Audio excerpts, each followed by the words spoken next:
Good morning all of you students. आज हम pedagogy of school subject, आपके कम से कम 2 सब्जेक्ट बनते हैं, 3 तो आपके कंपलसरी हैं, 2 और दूसरे हैं। उन सब के वीडियो आपके पास में पहुंच चुके हैं, असाइनमेंट भी मिल रहे हैं हमारे को, आप उनका आंसर भी दे रहे हैं, सब चीज़ सही तरीके से चल रही है। अब आपकी जो पेडागोजी के 2 सब्जेक्ट हैं उसमें आपकी 3 यूनिट होती है। 3 यूनिट में एक तो है शिक्षक का, सेकंड है आपका मूल्यांकन का, थर्ड है आपका पाठचर्या एवं पाठ्यपुस्तक का। मतलब 3 यूनिट आपकी कॉमन चलती है और कुछ ऐसी जो यूनिट है वो आपको क्लास में आने के बाद में आपको बताई जाएगी। पर अभी जो ऑप्शनल पेडागोजी के जो सब्जेक्ट हैं उन सब्जेक्ट की यूनिट एक जैसी सिमिलर चलती है, इसलिए आप ये सारी क्लासों का कंबाइन आपके साथ में ये होगा। और सेशनल आपकी फैकल्टी, अलग अलग सब्जेक्ट की जो फैकल्टी है वो आपको सेशनल देगी। उसके अकॉर्डिंग जब भी आप कॉलेज में उपस्थित हुए आपके सेशनल के साथ में ही उनको सेशनल को आपको सबमिट करवाना होगा आपके सब्जेक्ट टीचर के पास में। सब्जेक्ट टीचर ही आपको सेशनल देंगे और मैं आपको कॉमन सारे सब्जेक्ट की उसमें पाठ्यचर्या, मतलब विषय की, सभी विषय की पाठ्यचर्या एवं पाठ्यपुस्तकें सिमिलर, एक जैसा पाठ्यक्रम का अर्थ, परिभाषाएं सब में एक जैसा होता है। आज अपन उसका अध्ययन करेंगे। फर्स्ट है पाठ्यक्रम का अर्थ एवं परिभाषाएं। शिक्षण अधिगम प्रक्रिया में 3 पक्ष होते हैं, शिक्षक, छात्र तथा पाठ्यक्रम। तीसरा पक्ष अर्थात पाठ्यक्रम वह केंद्र बिंदु है जिसके आधार पर शिक्षक एवं बालक की क्रियाएं निर्धारित होती है। पाठ्यक्रम के अनुसार ही शिक्षक अपने शिक्षण कार्य की रूपरेखा तैयार करके निर्धारित उद्देश्यों को प्राप्त करने का प्रयास करता है। इस प्रकार पाठ्यक्रम बहुत ही महत्वपूर्ण है, चाहे वह पाठ्यक्रम सामाजिक विज्ञान का हो, हिंदी का हो, अन्य विषयों से संबंधित हो, किसी से भी संबंधित हो, वो सारा उसी पर निर्भर है। यदि हम हिंदी शब्द पाठ्यक्रम पर विचार करें तो ये 2 शब्दों पाठ्य एवं क्रम से मिलकर बना है, जिसमें पाठ्य का अर्थ है पढ़ने योग्य एवं क्रम का अर्थ है व्यवस्था, अर्थात पढ़ने योग्य विषय वस्तु की व्यवस्था ही पाठ्यक्रम है या पाठ्यचर्या है। इस प्रकार हम अंग्रेजी भाषा के करिकुलम शब्दों को देखें तो पाते हैं कि करिकुलम शब्द लैटिन भाषा के क्यूरेर शब्द से बना है, जिसका अर्थ है दौड़ का मैदान। अर्थात इस प्रकार भी कहा जा सकता है कि पाठ्यक्रम वह मार्ग है जिसका अनुसरण करके लक्ष्य प्राप्ति संभव है। इस बात को और स्पष्ट करने के लिए विभिन्न विद्वानों द्वारा पाठ्यक्रम की परिभाषाएं दी गई है, जिनमें से कतिपय परिभाषाएं निम्न इस प्रकार है। मुनरो के अनुसार पाठ्यक्रम में वे सब अनुभव निहित है जिनको विद्यालय द्वारा शिक्षा के उद्देश्यों की प्राप्ति के लिए उपयोग में लाया जाता है। सेकंड है कनिंगम, पाठ्यक्रम कलाकार यानी कि अध्यापक के हाथ में वह साधन है जिससे वह अपने स्टूडियो मतलब विद्यालय में अपने सामग्री विद्यार्थी को अपने आदर्श उद्देश्य के अनुसार डालता है। जे ओटो के अनुसार पाठ्यक्रम वह साधन है जिसके द्वारा हम बालकों को शिक्षा के उद्देश्यों को प्राप्त करने के योग्य बनाने की आशा करते हैं। क्रो एवं क्रो के अनुसार पाठ्यक्रम में छात्र के वे सभी अनुभव सम्मिलित रहते हैं जिन्हें वह विद्यालय में या विद्यालय के बाहर प्राप्त करता है। इन अनुभवों को इस प्रकार एवं कार्यक्रम के रूप में व्यवस्थित तथा नियोजित किया जाता है जिससे वह छात्रों के मानसिक, शारीरिक, सामाजिक, भावात्मक, आध्यात्मिक तथा नैतिक विकास को अग्रसर कर सके। नेक्स्ट पॉइंट है आपका माध्यमिक शिक्षा आयोग के अनुसार पाठ्यक्रम से तात्पर्य परंपरागत ढंग से विभिन्न विषयों का ज्ञान कराना ही नहीं है, वरन यह अनुभवों को समग्रता अथवा योग्यता है। इस योग्यता या समग्रता को छात्र विद्यालय, कक्षा, पुस्तकालय, प्रयोगशाला, कार्यशाला, क्रीड़ांगन आदि में चलने वाली विविध क्रियाओं के माध्यम से प्राप्त करता है। इस प्रकार विद्यालय का संपूर्ण वातावरण ही पाठ्यक्रम बन जाता है जो छात्र के जीवन में प्रत्येक पहलू को स्पर्श करता है और उनके व्यक्तित्व को संतुलित करता है। नेक्स्ट है शिक्षा आयोग 1964-66 के मतानुसार हमारी राय में पाठ्यक्रम अधिगम अनुभवों की वह योग्यता है जिन्हें विद्यालय अपनी बहुआयामी क्रियाओं जो विद्यालय के अंदर या बाहर होती है वे माध्यम से अपने परिवेक्षण से संपादित कर उपलब्ध कराता है।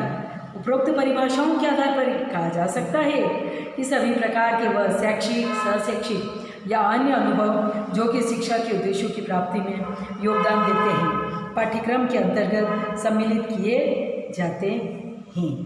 नेक्स्ट आपका है, आपने परिभाषा के बारे में तो पढ़ लिया, अब नेक्स्ट है आपका सेकंड पॉइंट, पाठ्यक्रम निर्माण के सोपान। पाठ्यक्रम निर्माण के सोपान। भाषा शिक्षण का अपना महत्व है। जैसे हिंदी के सब्जेक्ट में अलग महत्व है, कुछ सब्जेक्ट सामाजिक विज्ञान, हिस्ट्री, ज्योग्राफी, गणित, साइंस सब में जो है बालकों का बौद्धिक, नैतिक, सांस्कृतिक एवं सामाजिक विकास भाषा पर ही निर्भर करता है। हिंदी स्वयं एक विषय ही नहीं, अन्य विषयों का भी भाषा के रूप में माध्यम भी है, क्योंकि अन्य जो बुक्स है, अन्य जो सारी भाषा है वो हिंदी के बिना बोली या पढ़ी नहीं जा सकती है। हिंदी कक्षा से लेकर 12वीं कक्षा तक अनिवार्य विषय के रूप में पढ़ाई जाती है। विषय सामग्री एवं विस्तरानुकूल भिन्न भिन्न कक्षाओं के लिए भिन्न भिन्न पाठ्यचर्याओं का निर्माण किया जाता है, और इस निर्माण के लिए, इस निर्माण के जो सोपान है वो निम्नलिखित है, उसको नोट कीजिए।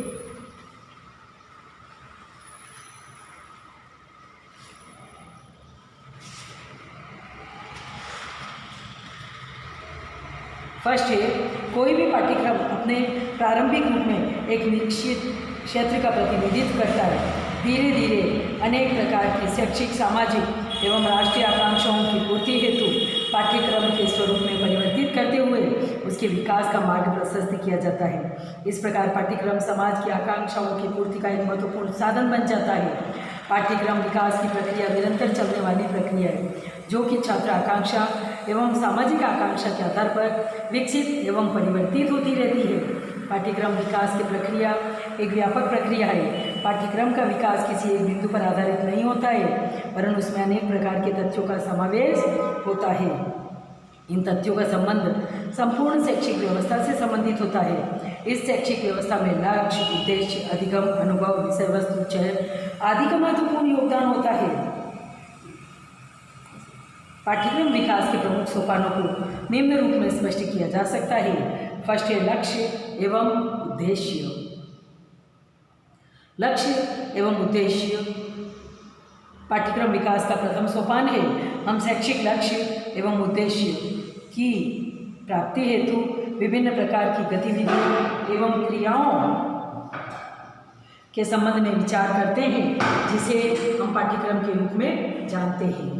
जब शिक्षक बालक के शारीरिक विकास के लक्ष्य को निर्धारित करता है, इस लक्ष्य की प्राप्ति हेतु योग एवं व्यायाम की क्रियाओं को क्रमबद्ध रूप में प्रस्तुत किया जाता है। इस प्रकार की गतिविधि एवं अनुभवों के क्रमबद्ध समूह को शारीरिक शिक्षा के पाठ्यक्रम के नाम से जाना जाता है। इसी प्रकार प्रत्येक विषय का पाठ्यक्रम उसके लक्ष्य एवं उद्देश्यों के द्वारा निर्धारित एवं विकसित होता है। इसका फर्स्ट है उद्देश्य एवं लक्ष्य। उद्देश्य, सामाजिक उद्देश्य एवं लक्ष्य। प्रत्येक पाठ्यक्रम में सामाजिक उद्देश्यों की पूर्ति हेतु उपायों का वर्णन किया जाता है। उस पाठ्यक्रम को ही मान्यता प्रदान की जाती है जिसमें सामाजिक विकास की भावना निहित होती है। सामाजिक विकास की भावना के समावेश एवं सामाजिक आकांक्षाओं की पूर्ति हेतु पाठ्यक्रम में उपाय एवं गतिविधियों को सम्मिलित या सम्मिलित किया जाता है, जिससे पाठ्यक्रम का विकास संभव होता है। नेक्स्ट पॉइंट है आपका दार्शनिक उद्देश्य एवं लक्ष्य। अनेक अवसरों पर समाज एवं राष्ट्र में विभिन्न प्रकार की दार्शनिक विचारधाराओं का प्रभाव देखा जाता है। इसलिए पाठ्यक्रम में दार्शनिक उद्देश्यों की पूर्ति हेतु विभिन्न प्रकार की दार्शनिक विचारधाराओं का समावेश हो जाता है। थर्ड पॉइंट है सांस्कृतिक उद्देश्य एवं लक्ष्य। प्रत्येक राष्ट्र एवं समाज को अपनी संस्कृति एवं उससे संबंधित परंपराओं से विशेष लगाव होता है। अपने सांस्कृतिक उद्देश्यों के संरक्षण एवं विकास के लिए वह शिक्षा का ही सहारा लेता है। अतः पाठ्यक्रम में सांस्कृतिक उद्देश्यों की समाहित करते हुए उससे संबंधित पाठ्यवस्तु एवं गतिविधियों का समावेश किया जाता है। नेक्स्ट पॉइंट है राष्ट्रीय उद्देश्य एवं लक्ष्य। राष्ट्रीय लक्ष्य एवं उद्देश्यों की पूर्ति हेतु भी पाठ्यक्रम की महत्वपूर्ण भूमिका होती है। राष्ट्र की आकांक्षाओं की पूर्ति हेतु पाठ्यक्रम में विविध उपायों का समावेश किया जाता है, क्योंकि प्रत्येक राष्ट्र अपनी आकांक्षा एवं आवश्यकता के अनुसार छात्रों का विकास करना चाहता है। नेक्स्ट पॉइंट है अभिभावकों के लक्ष्य एवं उद्देश्य। अभिभावकों के लक्ष्य एवं उद्देश्य भी पाठ्यक्रम को विकसित करने में महत्वपूर्ण भूमिका का निर्वहन करते हैं। प्रत्येक अभिभावक अपने बालक को वर्तमान समय में तकनीकी ज्ञान प्रदान करना चाहता है, इसलिए पाठ्यक्रम में तकनीकी ज्ञान को भी समाहित कर दिया जाता है। नेक्स्ट पॉइंट है वैश्वीकरण के लक्ष्य एवं उद्देश्य। वैश्वीकरण के शैक्षिक उद्देश्यों एवं लक्ष्यों द्वारा भी पाठ्यक्रम का विकास की प्रक्रिया संपन्न होती है। अब सेकेंड पॉइंट आपका है अधिगम अनुभवों का चयन। अधिगम अनुभवों का पाठ्यक्रम में समावेश पाठ्यक्रम विकास का द्वितीय सोपान है। पाठ्यक्रम का स्वरूप विभिन्न प्रकार के अधिगम अनुभवों से निर्धारित होता है। अधिगम अनुभवों में उन अनुभवों को प्राथमिकता प्रदान की जाती है जिनके माध्यम से छात्रों का अधिगम स्तर उच्च तथा स्थायी बनता है। अधिगम अनुभवों के चयन एवं पाठ्यक्रम विकास की प्रक्रिया को निम्न रूप में स्पष्ट किया जा सकता है। शिक्षक विद्यालय जीवन के अनुभव। पाठ्यक्रम विकास में शिक्षकों के विद्यालय जीवन के अनुभवों को भी उचित स्थान प्रदान किया जाता है। जैसे एक शिक्षक अपने विद्यालय जीवन में अधिगम करते समय शिक्षक के व्यवहार से बहुत ही प्रताड़ित रहता है। वह कभी नहीं चाहेगा कि कोई भी शिक्षक अपने छात्र से नकारात्मक व्यवहार करे। इस प्रक्रिया को पाठ्यक्रम में सम्मिलित करने के लिए शिक्षक व्यवहार के स्वरूप एवं प्रकार नामक अध्याय सम्मिलित किया जाने लगा। सेकेंड है शिक्षण अधिगम प्रक्रिया के अनुभव। शिक्षण अधिगम प्रक्रिया के अनुभवों को भी पाठ्यक्रम में स्थान प्रदान किया जाता है। शिक्षण अधिगम प्रक्रिया में जिस विधि से छात्रों का अधिगम स्तर उच्च होता है उस विधि को उपयुक्त विधि के रूप में स्वीकार किया जाता है तथा पाठ्यक्रम में उसको उचित स्थान दिया जाता है। सभी प्रकार के पाठ्यक्रम सभी विषय में इनको सम्मिलित किया जा सकता है और अपने अपने विषय के अकॉर्डिंग सभी को प्राथमिक स्तर के पाठ्यक्रम में खेल विधि को महत्व दिया जाता है और पाठ्यक्रम विकास की प्रक्रिया संपन्न होती है। थर्ड पॉइंट है कक्षा कक्ष के अधिगम अनुभव। कक्षा कक्ष में शिक्षक द्वारा बालकों के अधिगम स्तर के बारे में जो अनुभव किया जाता है उन अनुभवों को भी पाठ्यक्रम में समाहित किया जाता है। बहुत से छात्र तीव्र गति से अधिगम करते हैं, उन छात्रों के लिए पृथक पाठ्यक्रम की व्यवस्था की जाती है तथा जो छात्र मंद गति से अधिगम करते हैं उनके लिए पृथक पाठ्यक्रम की व्यवस्था की जाती है। प्रत्येक छात्र को उसकी आवश्यकता के अनुसार पाठ्यक्रम उपलब्ध होना तथा कक्ष के अधिगम अनुभव का ही परिणाम दे। अतः शिक्षक द्वारा कक्षा कक्ष में जो भी अधिगम स्तर के सुधार संबंधी उपायों का अनुभव किया जाता है उनको पाठ्यक्रम में उचित स्थान दिया जा सकता है अपने अपने विषय के अकॉर्डिंग। नेक्स्ट पॉइंट है आपका रुचि संबंधी अधिगम अनुभव। रुचि संबंधी अधिगम अनुभवों को भी पाठ्यक्रम में स्थान प्रदान किया जाता है क्योंकि पाठ्यक्रम को छात्रों की रुचि के अनुसार बनाना आवश्यक है। जब तक कोई भी छात्र अपनी आवश्यकता एवं रुचि के अनुसार पाठ्यक्रम प्राप्त नहीं करता है तब तक वह उस पाठ्यक्रम में रुचि का प्रदर्शन नहीं करेगा तथा उसका अधिगम स्तर भी निम्न रहेगा। इसलिए शिक्षक को छात्रों की रुचि एवं योग्यता का ज्ञान करने के बाद ही पाठ्यक्रम का विकास करना चाहिए और अपने अपने विषय में उसको रुचि पैदा करनी चाहिए और टीचर को चाहिए कि वो उनमें रुचि पैदा करवा सके छात्रों को। नेक्स्ट पॉइंट है शिक्षण सूत्र संबंधी अधिगम अनुभव। शिक्षण अधिगम प्रक्रिया में शिक्षण सूत्रों के प्रयोग से अधिगम स्तर में सुधार की स्थिति उत्पन्न होती है। उन अनुभवों को पाठ्यक्रम में समाहित कर लिया जाता है तथा जिनके प्रयोग से छात्रों के अधिगम स्तर पर कोई प्रभाव नहीं पड़ता उनको अस्वीकार कर दिया जाता है। नेक्स्ट पॉइंट है आपका अधिगम के नियम संबंधी अनुभव। अधिगम नियम संबंधी अनुभवों को भी पाठ्यक्रम में उचित स्थान प्राप्त होता है।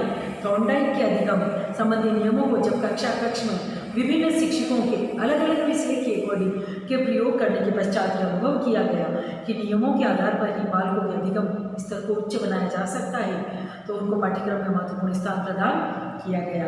इसी प्रकार अनेक अधिगम संबंधी नियमों का समावेश पाठ्यक्रम में किया जाने लगा क्योंकि इन नियमों के आधार पर छात्रों के अधिगम स्तर को उच्च बनाया जा सकता है।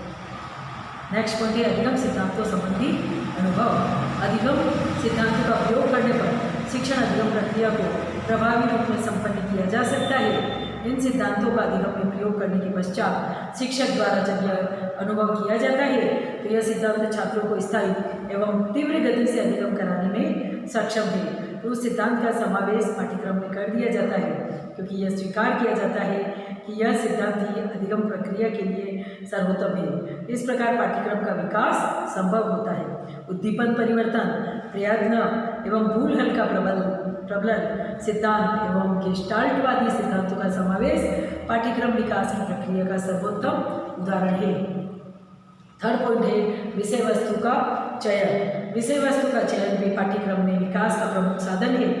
यह पाठ्यक्रम विकास का तृतीय सोपान माना जाता है। उद्देश्य एवं अधिगम अनुभव के बाद पाठ्य वस्तु के चयन के द्वारा पाठ्यक्रम का विकास संभव होता है। पाठ्य वस्तु के चयन के मूल में अनेक कारण विद्यमान होते हैं। वर्तमान समय में पाठ्य वस्तु का स्वरूप व्यापक होता जा रहा है, क्योंकि शिक्षा के उद्देश्यों की पूर्ति हेतु इसको भी प्रमुख उपाय माना जाता है। पाठ्य वस्तु के द्वारा पाठ्यक्रम विकास की प्रक्रिया में निर्वहन की जाने वाली भूमिका को निम्न रूप में स्पष्ट किया जा सकता है। जैसे फर्स्ट पॉइंट छात्रों की योग्यता और स्तर के अनुसार, मतलब प्रत्येक विषय में वर्तमान समय में पाठ्यक्रम का स्वरूप व्यापक रूप ग्रहण करता जा रहा है। प्रत्येक छात्र की योग्यता एवं स्तर को ध्यान में रखकर पाठ्यक्रम का स्वरूप निर्धारित करने के लिए पाठ्य वस्तु का चुनाव भी छात्रों के योग्यता एवं स्तर के अनुसार किया जाता है। वर्तमान समय में प्राथमिक स्तर पर पृथक पृथक पाठ्य वस्तु के निर्धारण की व्यवस्था न होने के कारण एक सामान्य पाठ्य वस्तु की रचना की जाती है। इस रचना के कारण ही उसमें सभी छात्रों की योग्यता एवं स्तर का ध्यान रखा जाता है। अपने अपने विषय के अकॉर्डिंग उसमें पाठ्य वस्तु की व्यापकता ही पाठ्यक्रम को भी व्यापक स्वरूप प्रदान कर देती है। सेकेंड पॉइंट है समाज की आकांक्षा। समाज की आकांक्षा भी यही होती है पाठ्य वस्तु इस प्रकार की हो जो कि बालकों को समाज का एक उत्तरदायी नागरिक बना सके।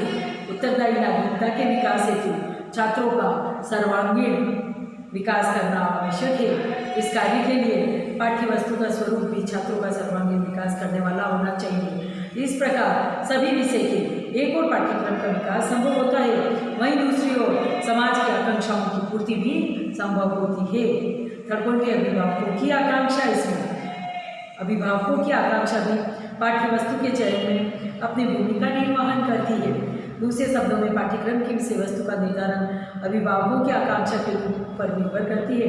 प्राचीन काल की पाठ्य वस्तु दर्शन शास्त्रीय एवं आदर्शवादी विचारधाराओं तक केंद्रित थी। वर्तमान समय की सभी विषयों की पाठ्य वस्तु में आदर्शवाद, सामाजिक एवं दार्शनिक विचारधाराओं का समावेश कम हो गया है। इसके स्थान पर प्रयोजनवादी एवं वैज्ञानिक दृष्टिकोण को विकसित करने वाली विचारधाराओं की अधिकता हो गई है। इसका प्रमुख कारण अभिभावकों की इच्छा है। आज का अभिभावक यही चाहता है कि उनका बालक आदर्शवादी विचारधारा की अपेक्षा भौतिकवादी विचारधारा का महत्व प्रदान करे। नेक्स्ट पॉइंट है राष्ट्रीय आवश्यकता। राष्ट्रीय आवश्यकता भी विषय वस्तु के चयन में महत्वपूर्ण भूमिका निर्वहन करती है। जो राष्ट्र अपने बालकों का विकास बहुमुखी प्रतिभा के रूप में करना चाहता है, उस राष्ट्र के लिए पाठ्य वस्तु का चयन व्यापक रूप में संपन्न होगा। जैसे वर्तमान समय में भारतीय विद्यालयों में प्राथमिक स्तर के पाठ्यक्रम में सर्वांगीण विकास से संबंधित पाठ्य वस्तु का समावेश किया गया है। इसी प्रकार चीन के पाठ्यक्रम में सरकार एवं राष्ट्र के प्रति समर्पण करते हुए साम्राज्यवाद से प्रेरित पाठ्य वस्तु का समावेश किया जाता है, क्योंकि चीन की राष्ट्रीय आकांक्षा एवं आवश्यकता इसी प्रकार की है। अतः स्पष्ट होता है कि राष्ट्र की आवश्यकता एवं आकांक्षा का प्रभाव पाठ्यवस्तु के चयन पर पूर्ण रूप से पड़ता है और यह प्रभाव पाठ्यक्रम के विकास को प्रभावित करता है। नेक्स्ट पॉइंट है आपका फिफ्थ, सांस्कृतिक पृष्ठभूमि। प्रत्येक राष्ट्र अपनी संस्कृति का संरक्षण चाहता है, इसके लिए वह शिक्षा का ही सहारा लेता है। अतः पाठ्यक्रम में समाहित होने वाली विषय वस्तु को राष्ट्र सांस्कृतिक विकास को आधार प्रदान करने वाली विषय वस्तु के रूप में मान्यता प्रदान करता है। अर्थात पाठ्यक्रम में वही पाठ्य वस्तु समायोजित की जाएगी जो कि छात्रों में सांस्कृतिक विकास, सांस्कृतिक संरक्षण को मान्यता प्रदान करने वाली हो। इस प्रकार राष्ट्र एवं समाज की अपनी संस्कृति के प्रति सकारात्मक सोच एक पाठ्य वस्तु के माध्यम से पाठ्यक्रम विकास करती है। नेक्स्ट पॉइंट है सामाजिक सोच। समाज के व्यक्तियों की सोच का भी पाठ्यक्रम के विकास पर विशेष प्रभाव पड़ता है। संसाधनों की उपलब्धता पाठ्य वस्तु की व्यापकता एवं संकीर्णता उपलब्ध संसाधनों पर भी निर्भर करती है। जिन विद्यालयों में भौतिक एवं मानवीय संसाधन प्रचुर मात्रा में उपलब्ध होते हैं, उन विद्यालयों में पाठ्य वस्तु का स्वरूप भी व्यापक होता है, क्योंकि पाठ्य वस्तु को व्यवहारिक रूप में संपन्न करने के लिए विद्यालय में संसाधन महत्वपूर्ण होते हैं, जैसे खेल का मैदान, शारीरिक व्यायाम संबंधी उपकरण, कंप्यूटर तथा विशेषज्ञ आदि। नेक्स्ट लास्ट पॉइंट है इसका दार्शनिक विचारधाराएं।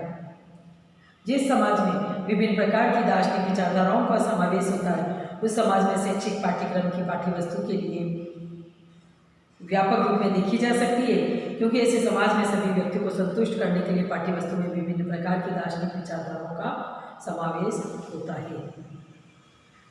नेक्स्ट है आपका अधिगम, फोर्थ पॉइंट, अधिगम अनुभव एवं विषय वस्तु का अंतरण। पाठ्यक्रम के विकास का एक चतुर्थ सोपान है। इसके अंतर्गत छात्र एवं शिक्षक दोनों के ही माध्यम से अधिगम की गई विषय वस्तु एवं अपने अनुभवों का अंतरण किया जाता है, जिसके आधार पर पाठ्यक्रम का विकास संभव होता है। अनेक अवसरों पर पर्यावरण शिक्षा का शिक्षक भूगोल की पाठ्य वस्तु को पर्यावरण में प्रयोग करने लगता है। नेक्स्ट है इसका फर्स्ट शैक्षिक उद्देश्यों का अंतरण।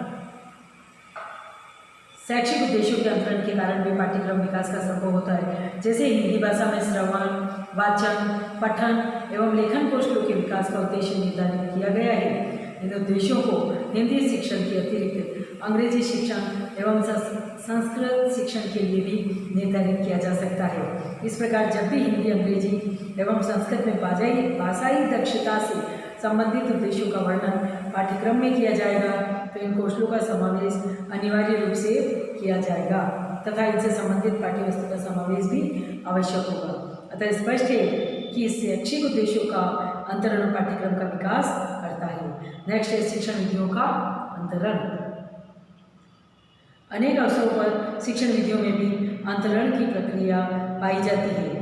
इस अंतरण की प्रक्रिया में एक ही प्रकार की विधियों को अनेक विषयों में प्रयुक्त किया जाता है, जैसे योजना विधि, समस्या समाधान विधि का प्रयोग विज्ञान, अर्थशास्त्र, नागरिक शास्त्र आदि विषयों में अनिवार्य रूप से किया जाता है। इस प्रकार शिक्षण विधियों के अंतरण द्वारा पाठ्यक्रम का विकास संभव होता है तथा शिक्षण अधिगम प्रक्रिया भी प्रभावशाली रूप में संपन्न होती है। नेक्स्ट है शिक्षण अधिगम सामग्री का अंतरण। शिक्षण अधिगम सामग्री के प्रयोग हेतु प्रत्येक पाठ्यक्रम में दिशा निर्देश प्रदान किए जाते हैं, जैसे चार्ट का प्रयोग अर्थशास्त्र में किया जाता है, इसका प्रयोग विज्ञान एवं गणित में किया जा सकता है। इस प्रकार विज्ञान, गणित एवं अर्थशास्त्र का पाठ्यक्रम निर्मित किया जाएगा तो चार्ट को शिक्षण अधिगम सामग्री के रूप में तीनों विषयों में सम्मिलित किया जाएगा। मानसिक विकास, फोर्थ पॉइंट इसका मानसिक विकास की स्थिति में तथा तर्क एवं चिंतन के विकास के कारण ही अंतरण प्रक्रिया संपन्न होती है। अंतरण प्रक्रिया का प्रयोग प्रतिभाशाली छात्र द्वारा शीघ्रता से किया जा सकता है। नेक्स्ट पॉइंट है ज्ञान की व्यापकता। अंतरण प्रक्रिया का संपादन ज्ञान की व्यापकता की स्थिति में ही संपन्न होता है, क्योंकि कोई भी शिक्षक एक विषय के ज्ञान को दूसरे विषय में उस स्थिति में ही प्रयुक्त कर सकता है जब उसको दोनों विषयों का व्यापक रूप से ज्ञान हो। अपूर्ण ज्ञान की स्थिति में सफल अंतरण की प्रक्रिया संपन्न नहीं हो सकती। अपूर्ण ज्ञान होने पर वह एक विषय के ज्ञान को इस विषय तक ही सीमित रखेगा, दूसरे विषय में उसका समायोजन नहीं कर सकता। अतः ज्ञान की व्यापकता एक और पाठ्यक्रम का विकास संभव बनाती है तथा दूसरी ओर शिक्षकों के ज्ञान के क्षेत्र को विकसित करती है। नेक्स्ट पॉइंट है इसका गुणों का अंतरण। अनेक प्रकार के विषय इस प्रकार के होते हैं, गुण एवं विशेषताओं की दृष्टि से उनमें अंतरण की प्रबल संभावना होती है। लास्ट पॉइंट इसका है फिफ्थ है मूल्यांकन। मूल्यांकन पाठ्यक्रम विकास का अंतिम एवं महत्वपूर्ण सोपान है। इसके अभाव में पाठ्यक्रम को पूर्ण नहीं माना जा सकता। इसके लिए पाठ्यक्रम में विभिन्न प्रकार के परीक्षणों का समावेश किया जाता है।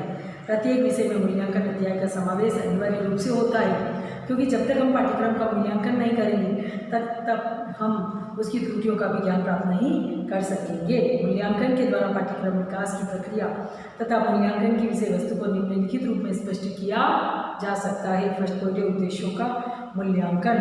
पाठ्यक्रम में निहित उद्देश्यों का मूल्यांकन एक आवश्यक प्रक्रिया है। यदि उद्देश्यों को निर्धारित करने के बाद उनकी प्राप्ति का मूल्यांकन नहीं किया जाता है तो उन उद्देश्यों का कोई महत्व नहीं होता। जैसे पाठ योजना प्रकरण से पूर्व ज्ञान, पूर्ण ज्ञान, अवबोध, अनुप्रयोग, कौशल आदि का मूल्यांकन हम छात्रों के व्यवहारगत परिवर्तन के आधार पर करते हैं। ठीक इसी प्रकार प्रत्येक विषय के निर्धारित उद्देश्यों का मूल्यांकन भी किया जाता है। इस प्रकार की मूल्यांकन संबंधी विषय वस्तु को जब पाठ्यक्रम में समाहित किया गया तो पाठ्यक्रम विकास संभव होता है। सेकंड पॉइंट है अधिगम का मूल्यांकन। अधिगम व्यवस्था के मूल्यांकन के लिए पाठ्यक्रम में अनेक प्रक्रियाओं का समावेश होता है जिससे पाठ्यक्रम विकास संभव होता है। नेक्स्ट पॉइंट है शिक्षण विधियों का मूल्यांकन। मूल्यांकन प्रक्रिया के आधार पर ही पाठ्यक्रम में नवीन एवं वैज्ञानिक दृष्टिकोण से प्रेरित शिक्षण विधियों का समावेश संभव होता है। शिक्षण विधियों का मूल्यांकन छात्रों की रुचि एवं अधिगम स्तर पर निर्भर करता है। जो शिक्षण विधि छात्रों के अधिगम स्तर को अधिक उच्च एवं स्थायी बनाती है उसे सर्वोत्तम विधि के रूप में पाठ्यक्रम में समाहित किया जाता है। नेक्स्ट है छात्र स्तर का मूल्यांकन। सभी विषय में पाठ्यक्रम में अनेक विषयों के अंतर्गत छात्रों के अधिगम स्तर का मूल्यांकन संभव होता है तथा उनकी मानसिक योग्यता का भी मूल्यांकन संभव होता है। नेक्स्ट पॉइंट है मूल्यांकन के विविध प्रकार। वर्तमान समय में मूल्यांकन के विभिन्न स्वरूप पाठ्यक्रम में समाहित किए गए हैं जिसमें मूल्यांकन प्रक्रिया ने भी व्यापक स्वरूप धारण कर लिया है, जैसे सतत मूल्यांकन, कक्षागत मूल्यांकन, मौखिक मूल्यांकन, लिखित मूल्यांकन। सभी विषय में इन सभी मूल्यांकन व्यवस्थाओं की आवश्यकता छात्रों के विविध पक्षों का भेद एवं विश्वसनीय मूल्यांकन करने के लिए अनुभव की जाती है। नेक्स्ट है मूल्यांकन प्रक्रिया का विकास। वर्तमान समय में मूल्यांकन की अवधारणा पाठ्यक्रम का अनिवार्य भाग है। जो मूल्यांकन प्रक्रिया वैध एवं विश्वसनीय नहीं होती उसे पाठ्यक्रम में स्थान प्रदान नहीं किया जाता है। इस प्रकार मूल्यांकन प्रक्रिया के सिद्धांतों के आधार पर ही मूल्यांकन की विषय वस्तु का निर्धारण किया जाता है। नेक्स्ट पॉइंट है मूल्यांकन की सार्वभौमिकता। वर्तमान समय में मूल्यांकन की अवधारणा सार्वभौमिक रूप धारण कर चुकी है। आज मूल्यांकन प्रक्रिया में विभिन्न प्रकार की तकनीकों का प्रयोग होने लगा है। आज इंटरनेट के माध्यम से साक्षात्कार को प्रक्रिया घर बैठकर ही संपन्न की जाती है। कंप्यूटर एवं इंटरनेट ने मूल्यांकन की प्रक्रिया को सार्वजनिक बना दिया है। नेक्स्ट पॉइंट है मूल्यांकन अनुभवों का समावेश। विद्यालय में शिक्षक द्वारा विभिन्न प्रकार की मूल्यांकन प्रक्रिया को इसमें समाहित किया गया है और जैसे संदर्भ में शिक्षक को विशेष अनुभव होते हैं। जैसे परीक्षाओं के दिनों में बालकों में भय की स्थिति उत्पन्न हो जाती है जिससे छात्रों की मानसिक क्षमता पर विपरीत प्रभाव पड़ता है। शिक्षकों द्वारा जब इस तथ्य का अनुभव किया जाता है तो निर्धारित किया गया कि पाठ्यक्रम में मूल्यांकन की उस प्रक्रिया को मान्यता मिलनी चाहिए जो छात्रों को भयमुक्त वातावरण प्रदान करे। भाषा शिक्षण का भी अपना महत्व है। बालकों का भौतिक, नैतिक, सांस्कृतिक और सामाजिक विकास के लिए सारी उसमें अनिवार्य विषय के रूप में पढ़ी जाती है हिंदी भाषा और इसमें उद्देश्यों का निर्धारण, विषय सामग्री का चयन और सामग्री चयन के आधार इन सभी को इसमें सम्मिलित किए गए हैं।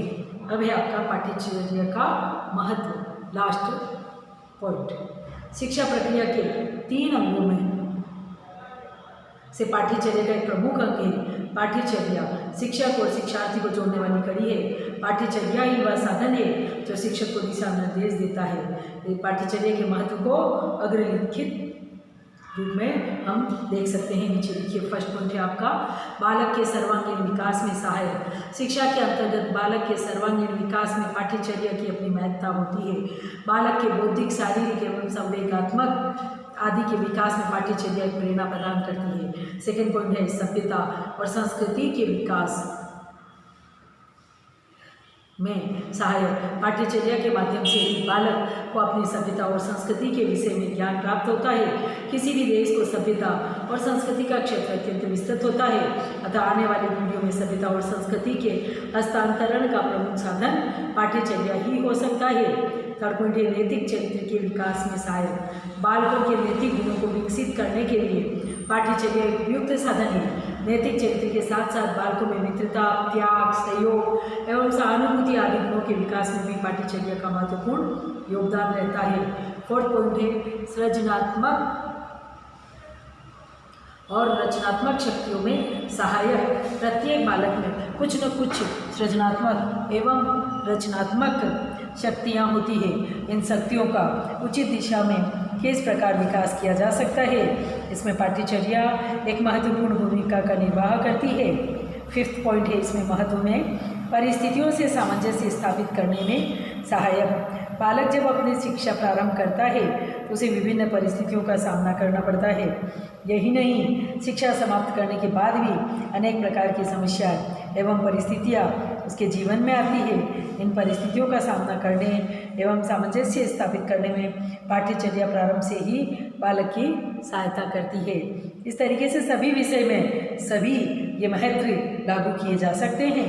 नेक्स्ट पॉइंट है जनतंत्रीय भावना के विकास में सहायक। आज विश्व के अनेक देशों में जनतंत्रीय शासन व्यवस्था है। जनतंत्रीय शासन को सुचारू रूप से चलाने के लिए यह आवश्यक होता है कि वहाँ के नागरिकों में भी जनतंत्रीय गुण हो।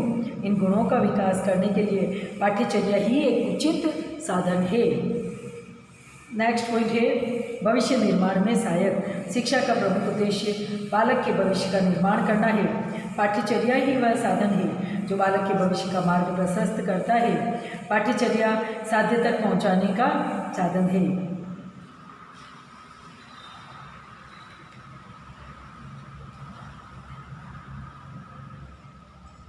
पाठ्यचर्या का अर्थ केवल उन सैद्धांतिक विषयों से नहीं जो विद्यालय में परंपरागत रूप से पढ़ाए जाते हैं, वरन इसमें अनुभवों की वह संपूर्णता भी सम्मिलित होती है जिनको बालक विद्यालय, कक्षा, पुस्तकालय, प्रयोगशाला, खेल के मैदान, शिक्षक और छात्रों के अनगिनत अनौपचारिक संदर्भों से प्राप्त करता है। पाठ्यक्रम एवं पाठ्यचर्या शब्दों को समानार्थी माना जाता है। वस्तुतः दोनों शब्दों में अंतर है। पाठ्यक्रम का अर्थ व्यापक है और पाठ्यचर्या का सीमित अर्थ है। पाठ्यक्रम में विद्यालय के समस्त शैक्षणिक एवं सह शैक्षणिक कार्य आते हैं, जबकि पाठ्यचर्या में शैक्षणिक विषयों में तत्संबंधी विषय सामग्री को ही सम्मिलित किया जाता है। पाठ्यचर्या को इस प्रकार से परिभाषित किया जा सकता है: विषय से संबंधित शैक्षणिक इकाइयों एवं प्रकरणों का चयन एवं संबद्ध संगठन ही पाठ्यचर्या है। मतलब पाठ्यक्रम एवं पाठ्यचर्या दोनों को समान माना जाता है, परंतु दोनों शब्दों का क्या है? पाठ्यक्रम तो व्यापक होता है, बड़ा, पाठ्यचर्या आपकी सीमित होती है, एक विषय के अकॉर्डिंग इसमें पाई जाती है और वो ही चीज़ आपको इसमें समाहित होती है। शिक्षण जैसे शिक्षक, छात्र और पाठ्यक्रम तीनों को पाठ्यक्रम में वह केंद्र बिंदु है शिक्षक पाठ्यक्रम, जिसके आधार पर शिक्षक एवं बालक की क्रियाएं निर्धारित होती है। पाठ्यक्रम के अनुसार ही शिक्षक अपने शिक्षण कार्य की रूपरेखा तैयार करके निर्धारित उद्देश्यों की प्राप्ति करने का प्रयास करता है। इस प्रकार पाठ्यक्रम बहुत ही महत्वपूर्ण है। नियोजित शिक्षा के कुछ निश्चित उद्देश्य होते हैं। पाठ्यचर्या इन उद्देश्यों की प्राप्ति का एक सशक्त साधन है। हिंदी शिक्षक को इस बात पर विचार आता है कि पाठ्यचर्या शिक्षा के निर्धारित उद्देश्यों को प्राप्त करने में कितनी महत्वपूर्ण है। यह तभी संभव है जब पाठ्यचर्या की विषय सामग्री एवं आधार सिद्धांतों का शिक्षक को भलीभांति ज्ञान होगा। सुचित्रित तथा सुनियोजित पाठ्यचर्या के आधार पर ही किसी पाठ्यक्रम तक पहुंचा जा सकता है तथा उससे सार्थक लक्ष्य प्राप्त किया जा सकता है। पाठ्यचर्या एवं पाठ्यक्रम के स्वरूप तथा तत्वों को अलग अलग रूपों में अलग अलग विषय के अकॉर्डिंग स्पष्ट किया जा सकता है। पाठ्यक्रम, जैसे पाठ्यक्रम का नोट कीजिए, पाठ्यक्रम को कनिंघम ने निम्नलिखित रूप में परिभाषित किया है: यह कलाकार रूपी शिक्षक के हाथ में वह साधन है जिससे कि वह अपने पदार्थ रूपी विद्यार्थी को अपने आदर्श के अनुसार विद्यालय में ढाल सके। आपको समझ में आई गया? पाठ्यक्रम का मतलब क्या हो गया? जैसे एक कलाकार रूपी शिक्षक हाथ का साधन है जिसे वह पदार्थ रूपी विद्यार्थी को अपने आदर्श के अनुसार विद्यालय में डाल सकता है। और पाठ्यचर्या में नोट डाउन कीजिए: सीखने की इकाइयों का कक्षा एवं विषयवार क्रम निर्धारण ही पाठ्यक्रम है, परंतु पाठ्यक्रम निर्माण की प्रक्रिया पाठ्यचर्या है। जो पाठ्यक्रम निर्माण है, पाठ्यक्रम जो बनाया जाता है कक्ष में, जो टीचर उसको प्रस्तुत करता है छात्रों के सामने, और वो उसको शिक्षक के हाथ में वह साधन होता है, उसको उस प्रक्रिया को करने का नाम पाठ्यक्रम निर्माण की प्रक्रिया ही एक पाठ्यचर्या का कहलाती है। उसी तरह सभी विषय में अलग अलग चीज़ बताकर आप इन चीज़ों को स्पष्ट भी कर सकते हो। नेक्स्ट इसका है अलग अलग विषय में, जैसे इन सब चीज़ों को बताया मैंने आपको कि बाल केंद्रित सिद्धांत, उपागम, पाठ्यक्रम का अर्थ और परिभाषाएं समझे। फिर नेक्स्ट है इसका सोपान पढ़ा था आपने। सोपान में क्या चीज़ें हैं? सोपान में फर्स्ट आपका जैसे लक्ष्य उद्देश्य आ गया, सेकंड आपका पॉइंट है अधिगम अनुभवों का चयन आ गया, थर्ड है विषय वस्तु का चयन है, फोर्थ है अधिगम अनुभव एवं विषय वस्तु का अंतरण, फिर फिफ्थ पॉइंट आपका आ गया मूल्यांकन। इसके अंतर्गत आपने अलग अलग विषय के अकॉर्डिंग आप चाहें तो अलग अलग उनकी प्रस्तुति कर सकते हैं और अलग अलग इसमें अपने विषय के अकॉर्डिंग बांट सकते हैं। पाठ्यचर्या और पाठ्यक्रम विकास के सोपान या चरण, इनमें सारे ये सम्मिलित किए जा सकेंगे। आपके विषय जैसे हिंदी, इंग्लिश, गणित, सामाजिक, हिस्ट्री, ज्योग्राफी, उसके अलावा साइंस विज्ञान में, फिर है आपका कॉमर्स के सब्जेक्ट में, इन सभी चीज़ों में इन सभी सोपानों को भी शामिल किया गया है। सभी में एक जैसे ही हैं और आप चाहें तो उनको आपकी फैकल्टी आपको समझाएगी और आपको जब भी सेशनल देंगे आपको आपके सेक्टर, आपके सब्जेक्ट के अकॉर्डिंग आपकी फैकल्टी के सेशनल दिए जाने के बाद ही आप उन सेशनल को करके कंप्लीट करेंगे और कंप्लीट करने के बाद अपने सब्जेक्ट के अकॉर्डिंग सब्जेक्ट की सारी जो मेथड मैंने सारी चीज़ें जो समझाई है, बताई है, वो सभी विषय पर और लागू की जा सकती है।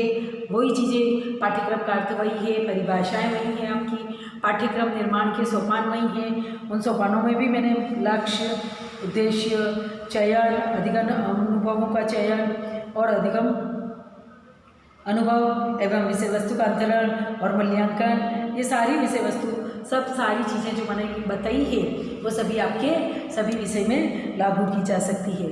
आपकी फैकल्टी के अनुसार जब भी